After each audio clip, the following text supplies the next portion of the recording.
తిరుపతి జనసేన నేత కిరణ్ రాయల్ విషయంలో deputy CM Pawan Kalyan ఆయన న్యాయం చేస్తారని ఎదురు చూశారని లక్ష్మి తెలిపారు. చెక్ బౌన్స్ కేసులో కోర్టు బెయిల్ మంజూరు చేయడంతో ఆమె వీడియో విడుదల చేశారు. కిరణ్ రాయల్ చేసిన అన్యాయంపై ఆరోపణలు చేశారు. తన దుస్థితికి కిరణ్ రాయల్ కారణమని చెప్పారు.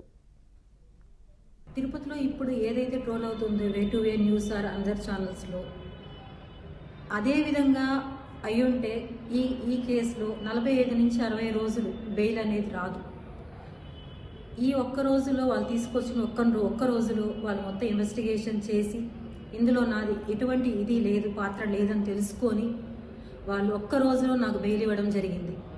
కానీ దానికి నాకు సంబంధించిన అకౌంట్లో ఏదైతే కిరణ్ రాయల్ గారు దయదలిచి వేశారో చేశాడో ఈ పని 1,20,000 రూపాయలు, అది ఇంకొక వ్యక్తి అకౌంట్లో వేసిన 2 లక్షల రూపాయలు, ఈ మొత్తం డబ్బులు 3 లక్షల రూపాయల 3,20,000 రూపాయలు వాళ్ళు కట్టమని చెప్పారు. మా బాబు ఎంతో కష్టంతో తీసుకొని వచ్చి కట్టి బెయిల్ తీసుకొని కేసు అంతా చేసి బయట వచ్చాను. నేను ఇప్పుడు అడుగుతున్నది ఏమంటే, మెయిన్ మన తిరుపతి ఆంధ్రప్రదేశ్ పోలీసుల్ని చాలా నమ్మాను నేను.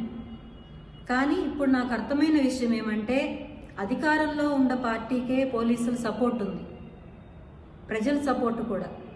పవన్ కళ్యాణ్ గారిని నేను అర్థించినాను, అడుక్కున్నాను, నాకు చాలా అన్యాయం జరిగింది, ఒక అన్నగా మీరు నాకు నిలబడండి, ఆడపడుచు అండ సమస్య అంటే నిలబడతానన్నారు, నిలబడండి అని అర్థించాను, చేతులెత్తి నమస్కారం చేశాను.